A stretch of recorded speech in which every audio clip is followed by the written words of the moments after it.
Hi gang, it's my privilege today to spend some time with our in-house dietitian whom you've been reading her wonderful tips every single week in the paper and in your posts. This is Melissa Kazan. Hi everyone. And you know what, my first question, because this is what I hear from participants. Yeah. When am I going to start to lose weight? It depends, right? It depends on what you're doing, what your lifestyle, what you're eating, timing of meals. Usually with weight loss, really there's quality of the food, there's the quantity that you're eating, and there's the timing. So there's three things that you need to take into consideration.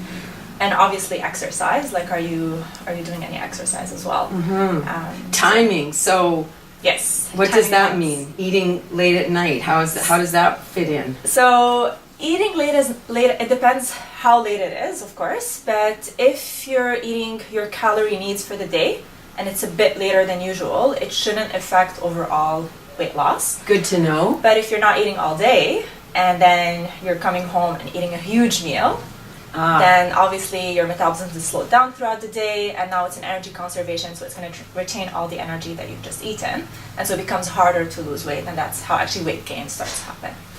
You know what? This is really important. Can you try to explain why it is that when we don't eat, because you hear that, eat to lose weight, why is it that our metabolism slows down when we choose not to eat all day? Yeah. So that goes back to our resting metabolic rate, right? So everybody has a basal metabolism. These are the calories that we burn at rest. So let's say we're laying down on the couch, we're not doing anything. So we're not even going to work, there's no stress. Just laying down and just not doing anything all day. Our body is still going to need a basic calories for our heart to pump blood to our muscles, for our kidneys, liver to function, our brain to be able to function.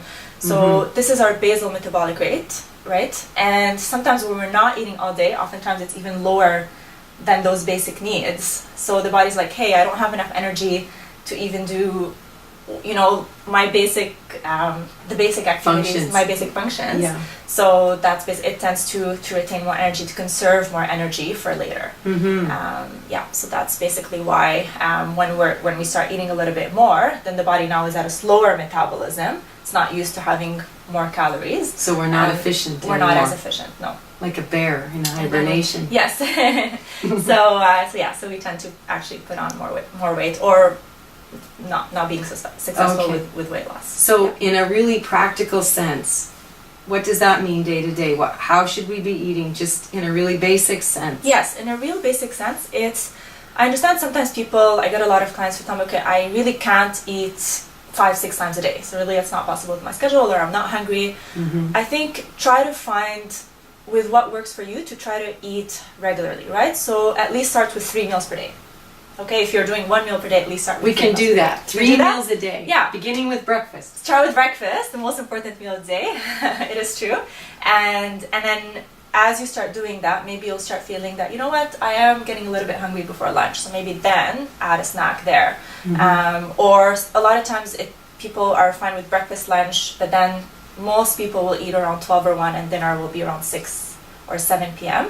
So that's a long stretch. So then I would recommend at least 3 meals and then a snack between lunch and dinner to start with. So that's a little bit of not eating 6 times a day or 5 times a day, a little bit less, but still fueling regularly. Great. Yeah. Got it? Start eating your meals, 3 of them a day, and stick with the program.